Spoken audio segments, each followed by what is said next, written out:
ক্ষেত্রে দেখা যাচ্ছে যে কিছু কিছু প্রার্থী তারা হচ্ছে গিয়ে ইতিমধ্যেই প্রচারণা শুরু করেছে। যেহেতু মনেই করা হয় যে আসলে রাজনীতি জিনিসটা নারীদের জন্য না, নির্বাচন জিনিসটা নারীদের জন্য না, সুতরাং নারীদের যে রেস্ট্রিকশনগুলো সেগুলো কিন্তু আগের মতোই থেকে যায়। শাহজাহান নিঝুম 2021 সেশন। আমি স্বতন্ত্র শিক্ষার্থী ঐক্য প্যানেল থেকে স্বাস্থ্য ও পরিবেশ সম্পাদক পদে প্রতিদ্বন্দ্বিতা করছি। শিক্ষার্থীদের স্বাস্থ্যের এবং পুষ্টির বিষয়টা আমাদের প্রশাসনের কাছে দীর্ঘদিন ধরেই অবহেলিত। আমি শিক্ষার্থীর শারীরিক মানসিক স্বাস্থ্য নিয়ে কাজ করতে চাই এবং ক্যাম্পাসের পরিবেশটাকে সর্বোপরি শিক্ষার্থী বান্ধব এবং শিক্ষার্থীদের পড়াশোনার উপযোগী করে তুলতে চাই এবং ক্যাম্পাসকে জিরো ওয়েস্ট ম্যানেজমেন্টের প্ল্যানের ভিত্তিতে একটা মডেল ক্যাম্পাস করার জন্য কাজ করতে চাই। আসলে এখনও ডাকসুর বেশ কিছুদিন বাকি, এই বিষয়ে আসলে এখনই মন্তব্য করা যাচ্ছে না। তবে কি আশঙ্কা করছেন নির্বাচন হবে কিনা এরকম কিছু? আসলে এই বিষয়ে আমি কিছু বলতে পারছি না, আমি আসলে জানি না। আমরা এটা নিয়ে ইতিমধ্যেই আমাদের প্যানেল থেকে আমরা একটা সংবাদ সম্মেলন করেছি এবং আমরা প্রশাসনের কাছে দাবি জানিয়েছি যে আমাদের এই যে রুলসটা দেওয়া হয়েছে এটা সংস্কার করে শুধুমাত্র বিশ্ববিদ্যালয়ের যে সেন্ট্রাল একটা আইডি কার্ড থাকে সেই কার্ড দিয়ে সকল শিক্ষার্থী ভোট দিতে পারবে। আর যেহেতু প্রথম বর্ষের শিক্ষার্থীদের এই কার্ডটা থাকে না, সেক্ষেত্রে তারা পেন স্লিপ দেখিয়ে যাতে ভোটটা দিতে পারে, সেই জন্য আমরা ইতিমধ্যে প্রশাসনের কাছে দাবি জানিয়েছি। এখনও কোনো প্রতিক্রিয়া আসেনি, আসলে আমরা বুঝতে পারবো যে আসলে কী হবে। আসলে এখনও এরকম কিছু বোঝা যায়নি। 26 তারিখের পরে যখন আমরা প্রচারণা শুরু করব তারপরে বলতে পারবো। তবে কিছু কিছু ক্ষেত্রে দেখা যাচ্ছে যে কিছু কিছু প্রার্থী তারা হচ্ছে গিয়ে ইতিমধ্যেই প্রচারণা শুরু করেছে এবং যেটা আমাদের নির্বাচনের বিধি লঙ্ঘন করে। এছাড়া বলা হয়েছিল যে 3 জনের বেশি একসাথে গিয়ে নমিনেশন ফর্ম কেনা যাবে না, বা 5 জনের বেশি আর কি। তো ওখানেও দেখা গিয়েছে মিছিল নিয়ে গিয়ে অনেকে নমিনেশনপত্র কিনেছে, জমা দিয়েছে, কিন্তু সেক্ষেত্রে প্রশাসনের কোনো আমরা দৃশ্যমান কোনো পদক্ষেপ দেখতে পাই না, যেটা আসলে একটু হতাশাজনক। এখানে আমরা প্রশাসনের আরও শক্ত অবস্থান আশা করছি। আলাপ করছে, আলোচনা করছে, কারণ রাত 12টার পরে যে হচ্ছে 71 হলের সে মহসিন হলের যাচ্ছে, যে মহসিন হলের সে জিয়া হলে যাচ্ছে। তারা কিন্তু এভাবে নিজেদের যে বলয়টা, নিজেদের মধ্যে যে আলোচনাটা, সেটা কিন্তু বহুত আগে থেকে শুরু করেছে। এই প্রচারণা কিন্তু তাদের আছে, কিন্তু যেহেতু মনেই করা হয় যে আসলে রাজনীতি জিনিসটা নারীদের জন্য না, নির্বাচন জিনিসটা নারীদের জন্য না, সুতরাং নারীদের যে রেস্ট্রিকশনগুলো সেগুলো কিন্তু আগের মতোই থেকে যায়।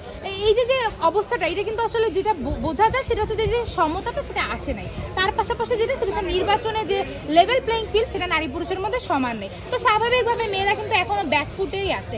যেমন আপনি যদি এখন যে কোনো নারী যে ভিপি প্রার্থী, যেমন আমাদের প্যানেলে ইমি আপু ভিপি প্রার্থী, তাকে নিয়ে কিন্তু প্রশ্ন যে কোনো নারী কিভাবে ভিপি হবে, কারণ এটা আসলে কারো মননে বা মস্তিষ্কে নেই যে এরকম একটা ন্যারেটিভও তৈরি হতে পারে যে একটা নারী ভিপি কিংবা একটা নারী আসলে রাজনৈতিক মাঠের প্রধান মুখ। তো এই যে জিনিসগুলো, এগুলো পরিবর্তনের জন্য কি নির্বাচন কমিশন কোনো উদ্যোগ গ্রহণ করেছে? করে নাই। আমরা যদি একটু সোশ্যাল স্পিয়ারে যাই, আপনি দেখেন যে আমাকে এখানে হয়তো বা কোনো একটা ভিডিও আমার কেউ ধারণ করে এটা হচ্ছে সোশ্যাল মিডিয়াতে ছেড়ে দিল, এবং সেখানের কমেন্টগুলো আপনারা চেক করেন যে সেটা শুধুমাত্র আমার লিঙ্গ পরিচয়কে অ্যাটাক করে কি ধরনের ভাষা তারা ব্যবহার করছে। এই বিষয়ে নির্বাচন কমিশনের আসলে উদ্যোগ কি? তারা কি কোনো উদ্যোগ গ্রহণ করেছে? করে নাই। তাহলে আসলে নির্বাচন প্লেইং ফিল্ডটা কোথায় রইল?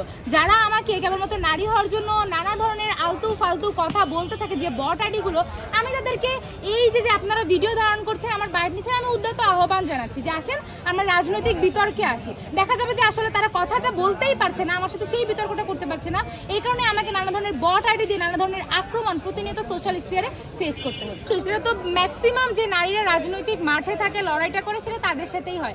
আমরা যদি একটু অভ্যুত্থান পরবর্তী সময় দেখি, অভ্যুত্থানের যেই ফ্রন্ট লাইনের যে যোদ্ধারা ছিল, নুসরাত তাবাসসুম, তার সাথে কি কম বুলির শিকার হয়েছে? কিন্তু দেখা গেছে যে তার পাশে তার যে পুরুষ সহযোদ্ধারা ছিল তারাও কিন্তু দাঁড়ায়নি। আমার প্যানেলের কথা যদি আমি বলা হয়, আমার প্যানেলের প্রত্যেকটা নারীই কিন্তু নানাভাবে সাইবার স্পিয়ারে বুলিংয়ের শিকার হচ্ছে। কিন্তু আমাদের যে প্যানেলটাই, যে 28 জনের এই প্যানেলটা, এখানে প্রত্যেকটা ফেস, প্রত্যেকটা কণ্ঠ, প্রত্যেকটা মানুষই হচ্ছে নানাভাবে প্রতিরোধী কণ্ঠ। তারা নানা সময় নানা অগণতান্ত্রিক বিষয়ে শিক্ষার্থী বান্ধব দাবিতে কিন্তু প্রতিরোধ গড়ে তুলেছে। সুতরাং এই ফেসগুলো যখন প্রতিরোধের মুখোমুখি হচ্ছে, একজনের সাথে হলে সেটা 26 জন প্রতিহত করার জন্য আমরা আছি, আমরা সেই পক্ষে কথা বলছি। এবং আমরা সবাই নিশ্চিত যে যদি আসলে একটা সুষ্ঠু নিরপেক্ষ নির্বাচন হতে পারে, তাহলে এই যে 27 জনকে, এদেরকে কোনোভাবেই বুলি করার মাধ্যমে বা কোনো ধরনের অন্যায় করার মাধ্যমে তাদেরকে আটকানো সম্ভব না। বিজয়ী আমরা হয়ে আসবো। সার্বিকভাবে কি পরিস্থিতি দেখছেন নির্বাচনের পরিস্থিতি যদি কথা বলা হয়, তাহলে অবশ্যই আমরা চাচ্ছি যে একটা সুষ্ঠু নির্বাচন আয়োজন হতে পারে। কিন্তু যেহেতু প্রশাসন নানাভাবে নানা সময় তাদের নানা ধরনের ব্যর্থতার পরিচয় দিয়ে আসছে। যেমন আপনারা যদি দেখেন জুলিয়াস সিজার 2019-এর ইলেকশনেও ছাত্রলীগের সে একটা ত্রাস ছিল, ছাত্রলীগের পক্ষ হয়ে সে নানা ধরনের সন্ত্রাসী কর্মকাণ্ড ক্যাম্পাসে করতো, SM হলের ত্রাস হিসেবে সে পরিচিত, এবং এই লোকও হচ্ছে মনোনয়ন ফর্ম কিনছে, জমা দিচ্ছে। তো এই ধরনের ঘটনা এবং গণহত্যাকারীদেরকে পুনর্বাসনের পায়তারা যখন ডাকসু করবে, তখন অবশ্যই ভোটাররা কিন্তু নানাভাবে নানা ধরনের আশঙ্কায় থাকে যে আসলে নির্বাচনে যে দিন তারা নিরাপদে ভোট দিতে আসতে পারবে কিনা, এবং এগুলোকে কিন্তু তাদেরকে নানাভাবে নিরুৎসাহিতও করে। তো এই বিষয়গুলো যে নির্বাচনের মাঠ তাকে অবশ্যই প্রভাবিত করছে বলেই মনে করছি।